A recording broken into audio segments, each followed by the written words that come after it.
এই রণবীর এক সময় আমরা সবাই জানি যে মাধ্যমিকে অঙ্কে 100 থেকে 100 এবং শুধু রাজ্যের নয় গোটা দেশের মধ্যে চিত্রশিল্পে একটা ভালো নাম রণবীরের এবং বেশ কয়েকটি পুরস্কার সে পেয়েছে। হ্যাঁ, মানে এইভাবে ছেলেটা আজকের যে রণবীর আর ওই সময়ের যে রণবীর, আপনি কি পার্থক্যটা কি মানে কি দেখছেন? দেখেন কেন এমন হয়েছে, আমার মেধাবী এরকম ছেলেটা চিত্রে আর্টিস্ট বা ডান্সও আসলো। আমি চাই আপনাদের কাছে আমার অনুরোধ এবং মাননীয় মুখ্যমন্ত্রী ডক্টর মানিক স্যারের কাছে অনুরোধ, আমার সেই মেধাবী ছেলেটা কেন এরকম হয়েছে, কি কারণে হয়েছে, তার ন্যায্য বিচার যেন তাই করে।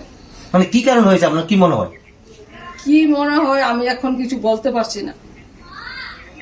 মানে যেই রণবীরকে আপনি কয়েক মাস আগে যেভাবে দেখছেন আজকে কি সেভাবে দেখছেন? না না, সে তো এখন ওই এরকমই নেই। মাননীয় মুখ্যমন্ত্রীর কাছে আমার করজোর অনুরোধ যেন আমার মেধাবী ছেলেটারে তাই যেভাবে হোক ন্যায্য বিচার করে আমার ওই মেধাবী ছেলেটারে পুনরায় নতুন জীবন শুরু করতে পারে।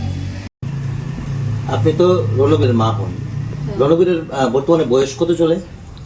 22+।